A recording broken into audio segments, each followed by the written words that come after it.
With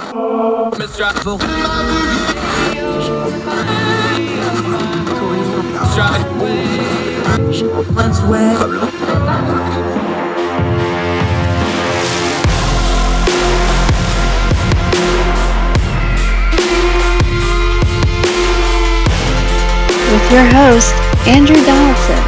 This is Heard Tell. Hi, welcome back to Heard Tell. He's back, Yaël Ossowski, our very good friend from the Consumer Choice Center. We love having him on, one of our oldest friends and guests on the program, going all the way back to the radio days. How are you, my friend? Great to see you again.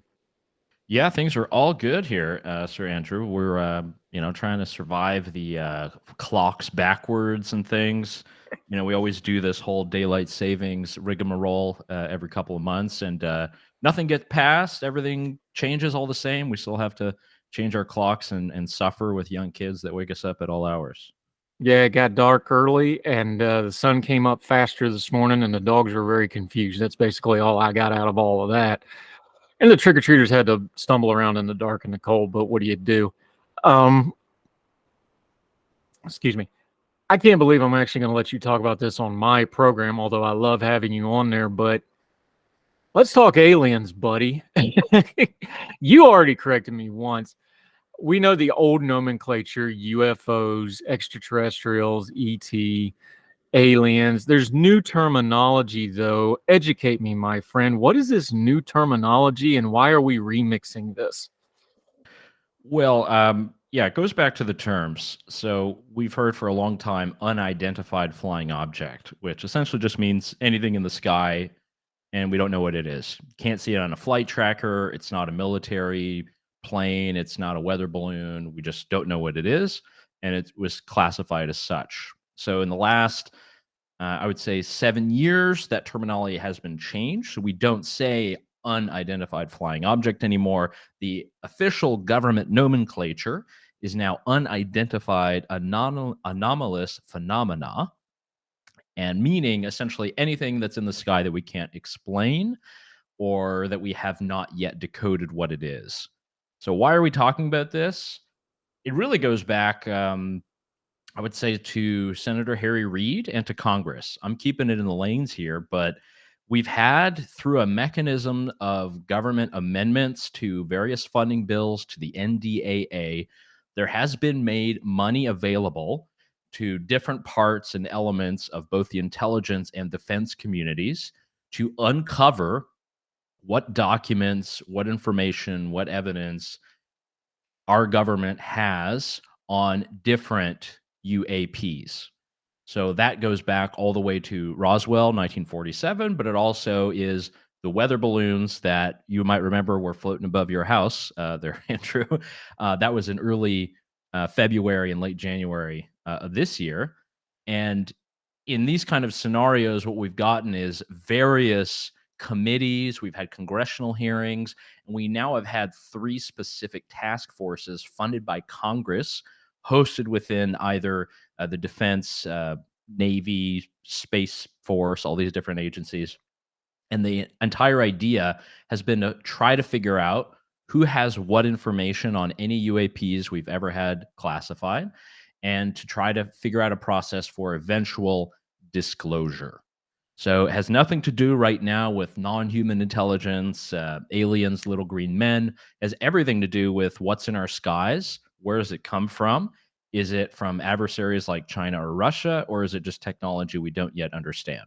That is the main premise of it all, and I think is something that does warrant a bit more attention than perhaps we've given it the last few years.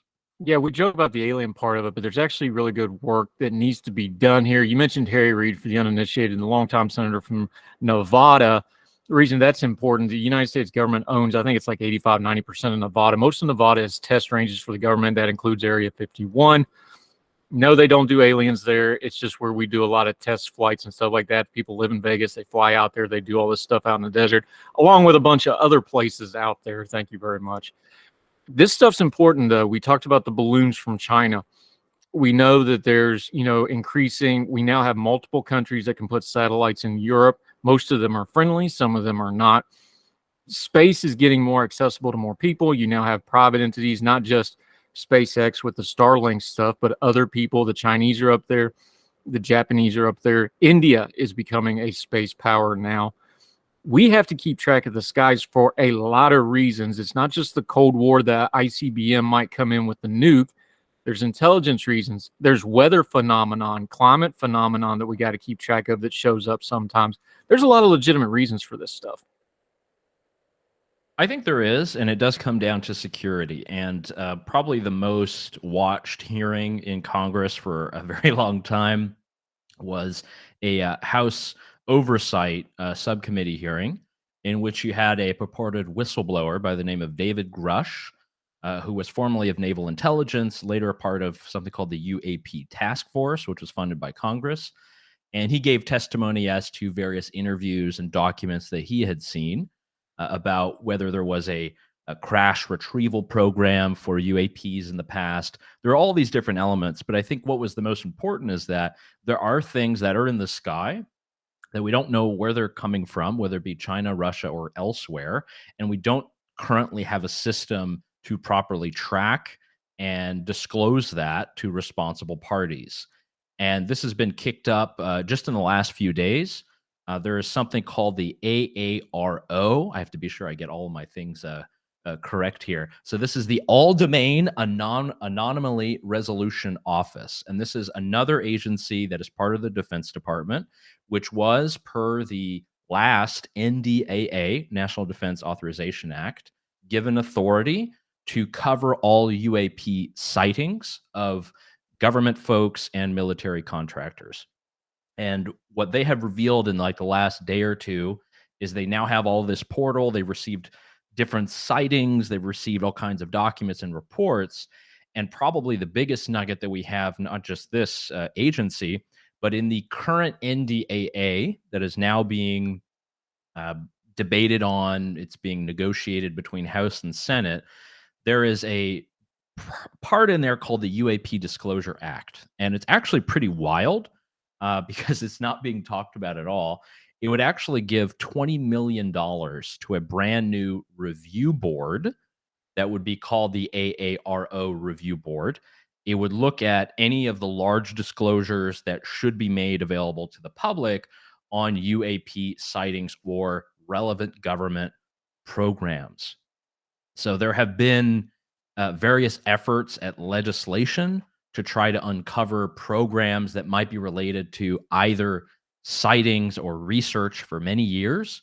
And we haven't gotten any information about it. And I think that brings up the second element of this. We talked about national security, but now it's also about transparency of our government, because there are hundreds of millions of dollars that are spent by the Pentagon every single year, likely upwards of $1 billion if we include pensions and all of that. And a lot of this goes out to military contractors that are not subject to FOIA laws. We don't exactly know where that's going. There's plenty of black budget. And for national security, we understand why that is important.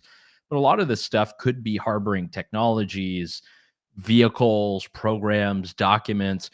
We don't know. And I think that's the entire point. And luckily, we have seen a lot of great reporting on this from many new upstart Substacks, other media organizations, even News Nation has done a lot of reporting on this. A lot of people might be skeptical, but I think that's the natural position, is we have to be skeptical. And right now, the main aim is to focus on disclosure and aim it at the government. And if NDAA 2024 is passed, there are significant features and programs that would actually aim at disclosing many things beginning probably by December of next year. So we'll see how that works.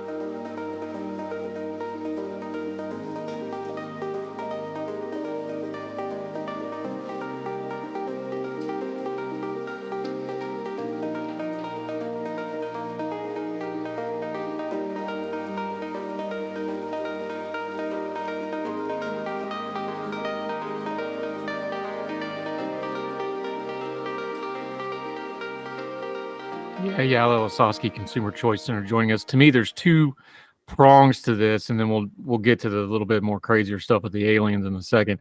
There's two practical prongs here that I think are important. One, you just touched on the accountability element of this. More accountability in government. We understand some of this stuff is classified, but that is also abused to hide other things. But the other one is one that you've kind of skirted over, but I want to go back and hit on because I think it's important. Our government finds really creative ways to get funding. And this has become a mechanism. And we've had Congress people in some of these hearings basically come out and say, it's like, yes, we can slap this. We're investigating unidentified object or phenomenon, or they can kind of wink, wink, nudge, nudge it to the conspiracy stuff. And now they've got a nice big set of funding to go after whatever they need to go to. Some things legitimate, some things not. I think the accountability and funding is the lessons to take from this, because those are universal principles to all government programs and all legislation and all regulation. That's stuff we should be doing all the time. And if we can use it in this instance to kind of get some focus back on, we need accountability and proper funding and things like this, that's really where we should focus on something like this. And if we got to use aliens to do it, God bless, at least we're talking about something important instead of the wackadoo Congress critters, right? Well, yeah, and there are different elements of this. And again, this is all playing out in the last week or two. And there's actually an upcoming hearing that is off the record. It'll be held in a SCIF, a secure compartmentalized information facility. Is that right? I'm not the military guy, bro. And there was one version of this that was held with the Inspector General of the Intelligence Community and the Defense Departments, with various members of Congress from the Oversight Committee. These are elected people. You might consider them wingnuts on one week, and perhaps they voted against McCarthy another week, but they're still a part of this committee. And AOC apparently was also there. And that is where they were supposed to get a classified briefing on claims that were made at the last congressional hearing. And from what we know of that from Tennessee Congressman Tim Burchett, who has kind of been a leader on this topic, they essentially said they had no information, nothing to see here. It seemed that as if things were highly compartmentalized. But again, the NDAA, if that passes, will really put this on a rush. And you talked about the money. What the NDAA does, and it's the very last section of it, and this is a huge document, it's over 2,000 pages. It's how we fund the military and our defense. There's a part in here, I'll quote from it. It is the sense of Congress that due to the increasing potential for technology surprise from foreign adversaries and to ensure sufficient integration across the U.S. industrial base and avoid technology and security stovepipes, there must be blah, blah, blah elements of disclosure of any kind of technology that the U.S. has acquired. It goes on to mention things like propulsion and photon light beams, and I have no idea why that's in there. No clue. This is part of the official legislation that they're discussing. But again, these are all things that we as the public don't know. There might be private military contractors that have access to this stuff. I know it's not being integrated into my Amazon shipments. It's not being used when I go to buy a car. So a lot of this stuff is either not real or is not being disclosed or used so that consumers like me can actually benefit from it. So again, that's more of the whole part about having accountability. And as Mulder said in the X-Files, there is no government agency that has jurisdiction on the truth, Andrew. They don't have jurisdiction on it, but they do seem to have a hard time dealing with, communicating, and or sticking to said. Yaël Ossowski joining us. This kind of transitions to something else I want to ask you about, something you've been on for a while. The Consumer Choice Center has been on this for a while. AI, because there's going to be some overlap with some of the stuff you just talked about, because a lot of what they're talking about with new technology, a lot of people are like, well, we're going to use AI to do this technological leap. I want to start with the nomenclature before we get to the regulatory thing in this new executive order that Biden just dropped on everybody. Again, AI, a souped up search engine, is not AI. It's getting called AI so people can get funding and start up and seed money. And we'll talk about how that stuff all works some other time. But, supersized Google is not AI. But there is such a thing as AI out there trying to be developed. I think we've got a nomenclature problem, especially when we start getting regulation, especially when we start getting executive orders. You just mentioned a sense of Congress. Well, we've all become aware of how jawboning works, where Congress says we want this to happen and companies adjust because they don't want the congressional pressure coming down on them. I think we got a nomenclature problem here because we're going to do a lot of regulating for something that doesn't actually exist, and we're going to end up screwing up innovation for something that could exist and could be a good thing if it's properly handled. And I don't trust my government to handle it. Your thoughts? Yeah, I think there are a lot of different elements to Biden's view of this, and he's kind of following what the European Union has already laid out on artificial intelligence. I'll have an article about this out, actually, hopefully tomorrow. But what the Biden view of artificial intelligence and how it should be regulated is a very pessimistic model. And when you ask what is the actual technology that we're talking about here, what we've seen primarily in the United States, a little bit in Singapore, a little bit in China, is we have these large language models. That's what they're called.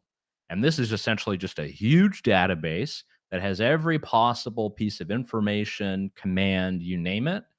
And we've been able to use that for generative art. You come up with various themes, topics, words, and I can output an image or video or different elements of your workflow. And what the Biden admin has done in this executive order is lay out a lot of very restrictive elements that really the only other bloc that's looking at this is Europe. And it's definitely not where I pull my sort of tech inspiration. But if we look at the order, a lot of it is just based on this risk model. So there's going to have to be a lot of reporting. Anytime that there's any update in your AI model, you're having to report that to the federal government in some capacity. You're having to register where you have your servers and your computers with the government.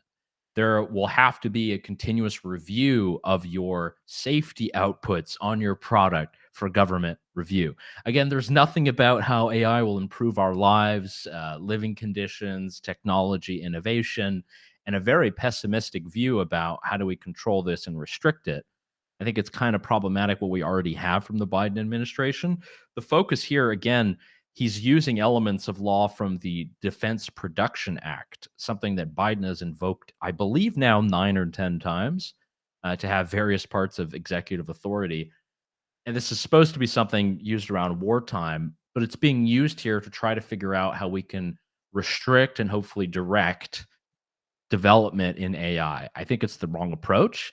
And I think it's actually very restrictive to the open source version of AI that already Facebook and Microsoft, they put out huge models open source online. Anyone can download them, use them, make their own products.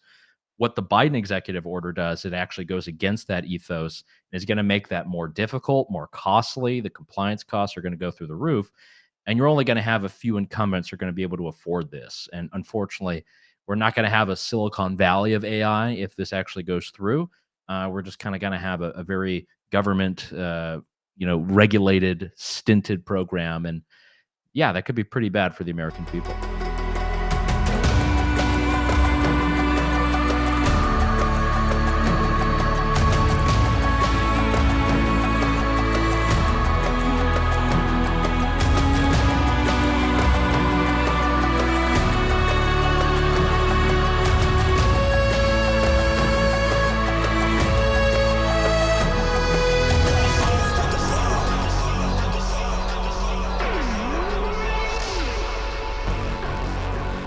Yaël Ossowski joining us. I think this is a good example of something that we've talked about for years now, because we've been doing this for years because we're starting to get old and you've been a friend for a long time. Appreciate you, by the way.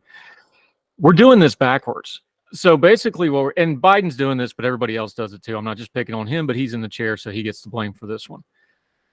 The United States government as a whole, we do a really good job of trying to hold things accountable that haven't even actually happened yet.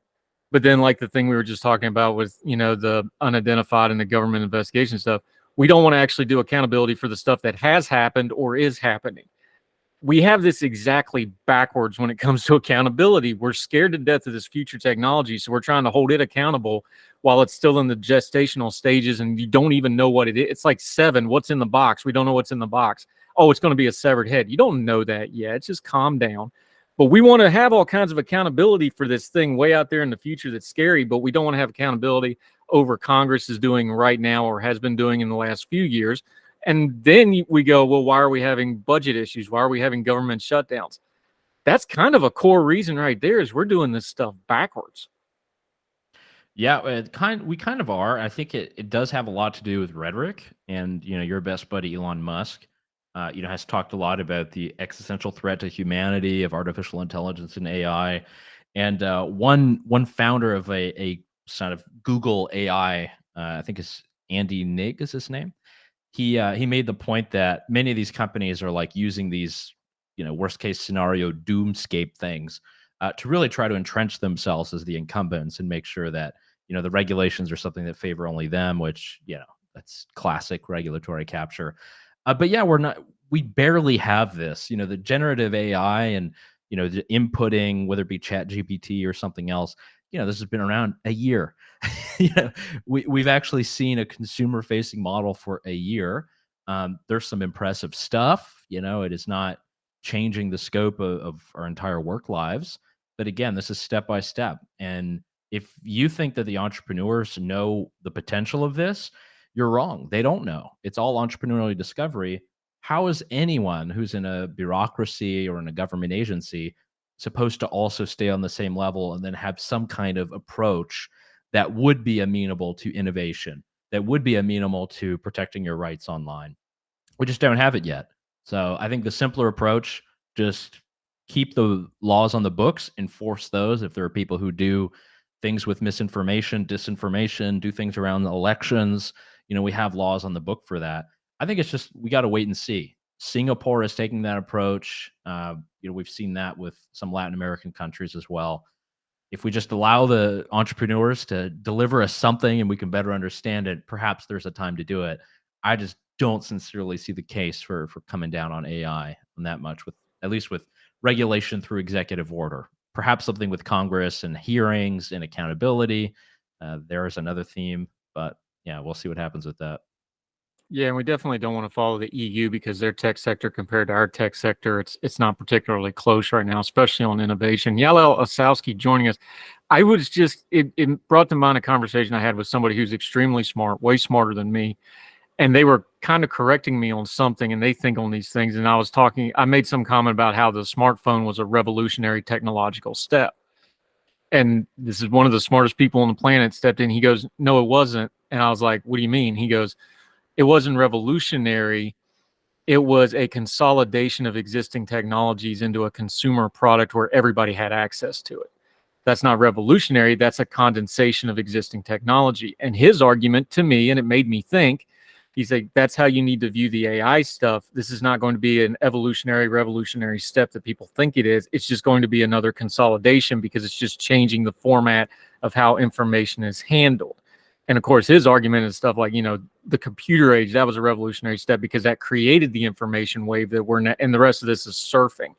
Where do you see the AI stuff and where we are? Because we seem to be kind of in this little bit of a plateau technologically. There's a lot of interesting stuff going on, but we're just putting new casings on the iPhone. We're not really inventing the iPhone, for example, things like that. How do you see technology, especially from the consumer side of it? We seem to be in a bit of plateau. I think people are maybe taking it for granted a little bit right now. I think that's fair to say. I think the regulatory stuff's getting a little ugly because they don't know what to do with this stuff. But how do you view it? Yeah, I think, it's kind of happening all around us. And again, is everybody just putting together different features that will one day be part of a suite of products at Google or Meta or Microsoft? That's kind of been maybe the mantra of Silicon Valley the last 5 or 6 years, is hope to get acquired so you can become a feature on these.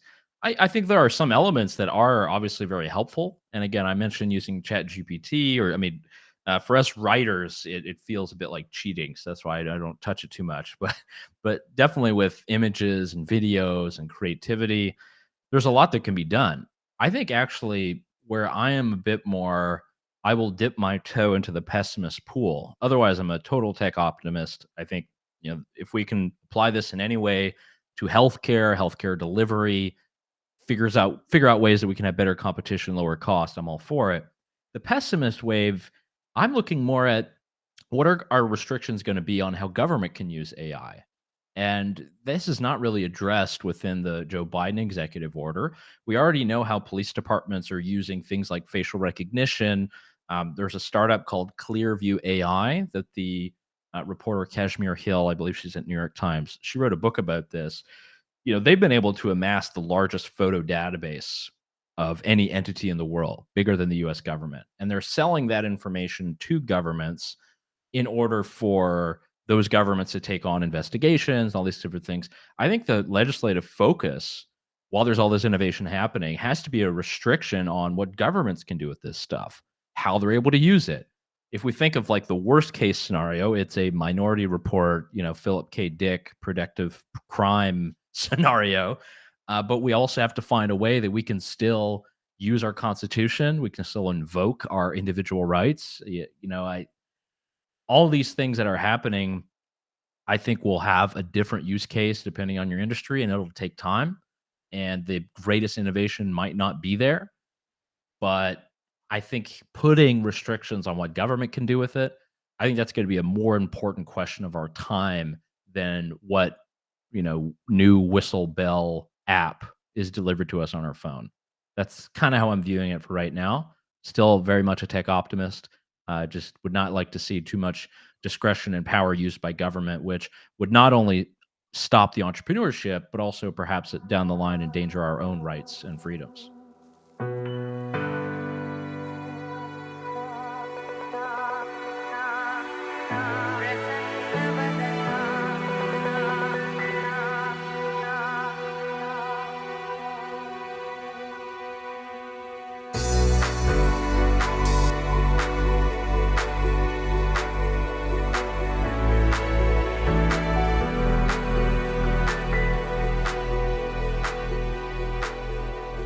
Yeah, Ossowski. Again, this is something of, these are very old principles we're dealing with. This is just the tech spin and tech nomenclature on it.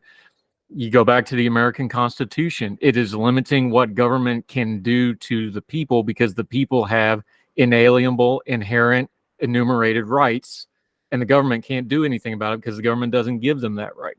This is just the same conversation again, but we're talking about it with tech and going, okay, does the government have a right to do this, or do we have rights and the government needs to respect them? Do we need to just have that basic conversation again? Because it feels like we need to reiterate that every 10, 15 years or so. People forget it. This is just the same stuff we've always had to deal with as a free people self-governing. We're just using big terms like AI and Microsoft and Google and whatever on top of them, but it's the same problems, right?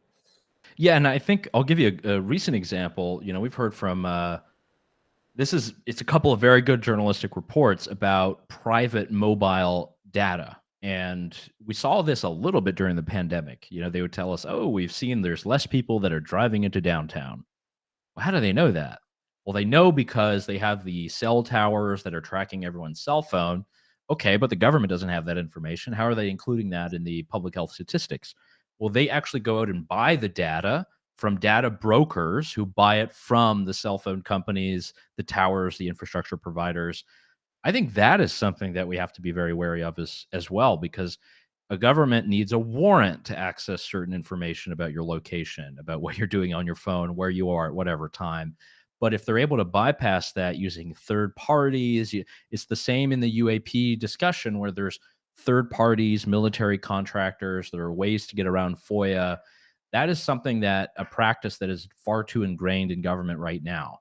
We need to be sure that we uphold these restrictions. These are negative rights that we have, the freedom from. And I think where we've seen a lot of that abuse has been probably with people we don't like. People who are accused of murder, shootings, drug dealers, bad guys in every television show ever. You see how far the CIA or CSI guys go, and you say this is wonderful.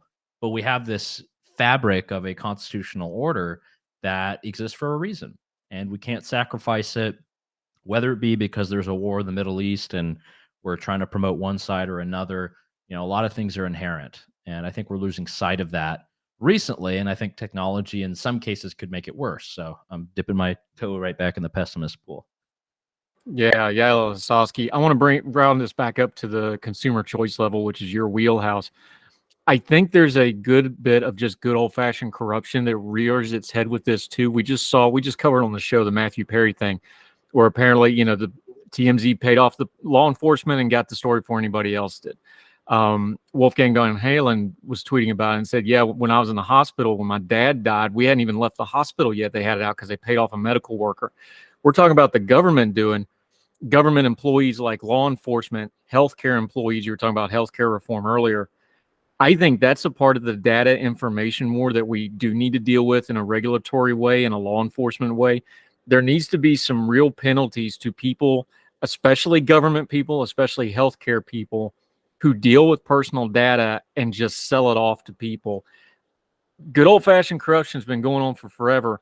That's something that we practically need to do something about with ethically. That's just kind of the on-the-ground meaning of technology that we don't think about, but we're going to see more and more and more of that, because you're going to have more and more medical administrators. You're going to have more law enforcement. Is going to have more access to more databases. People are going to buy that information. That seems like a hole in laws that are probably going to have to get caught up, case law, tried in court. But we need to address that part of it from a consumer level, don't we? Because that's very practical to people. Like, hey, you sell your car to somebody and now somebody's got your car buying history or your driving record and they just sell it to somebody, that kind of stuff. Yeah, it's not hard to imagine. We've seen it in other authoritarian countries. You get a bunch of people come out for a rally, pro-Palestine, pro-Israel, you name it. And then the police somehow get the information from the cell phone providers. They go back to those people. Hey, were you at this protest the other day? And we know that because of these records. Okay, did you get a warrant? No, we bought the information from here, there, and everywhere. The executive order written by Biden does make one very good point, in that he does say Congress should pass a national privacy law. A privacy law, something that can help protect our data privacy online, specifically when it comes to government organizations, but also would help promote innovation and allow us to be able to make our data portable if we want. And that is not yet in the cards. There's a couple states that do have privacy legislation: California, Vermont, Virginia.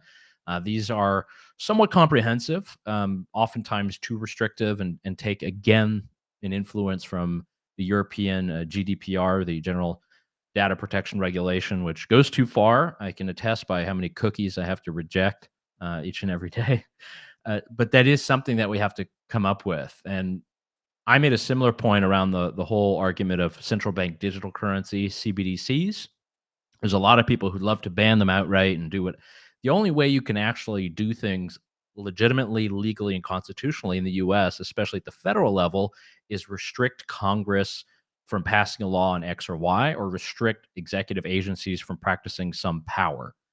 That's how we have to continue to view our government. We don't pass laws to try to restrict people. It's supposed to be restricting institutions of power. It's, again, how our Constitution is written.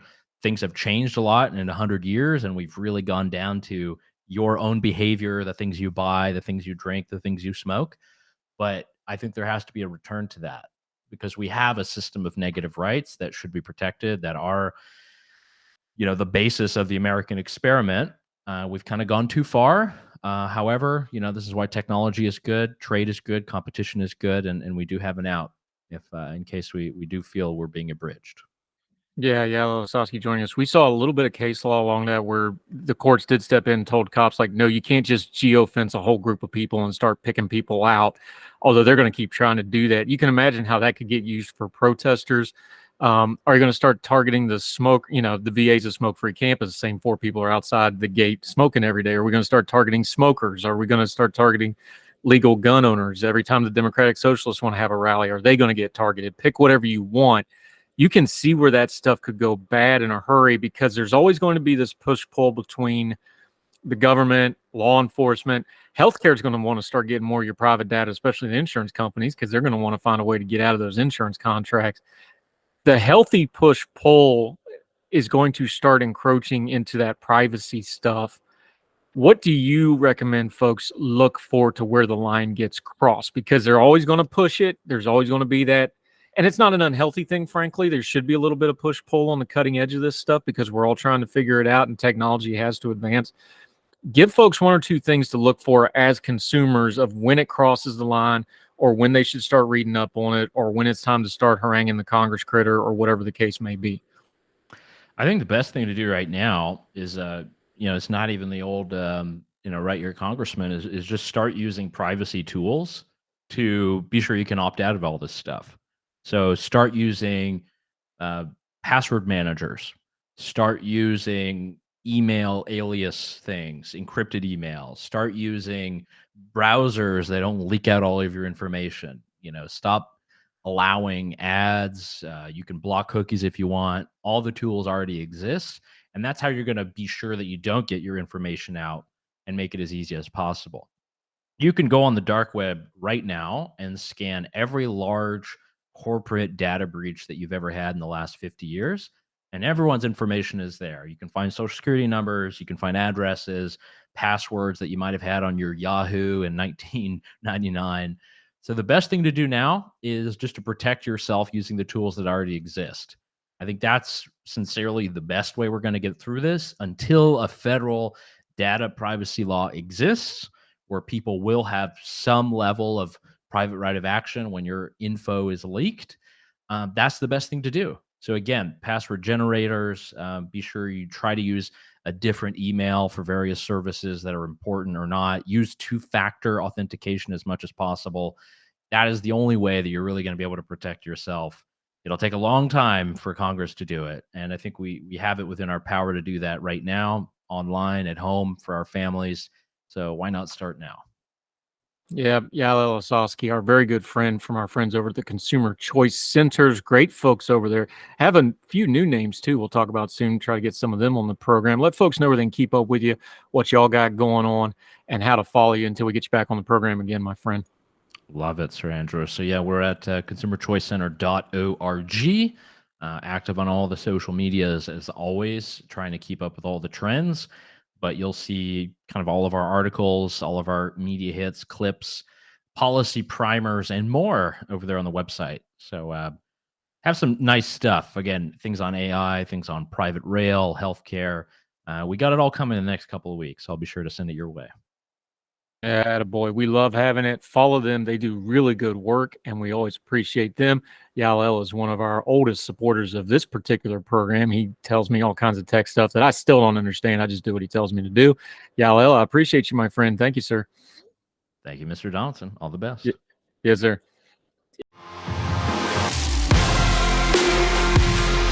All the music on Heard Tell is provided under a Creative Content license from monstercat.com.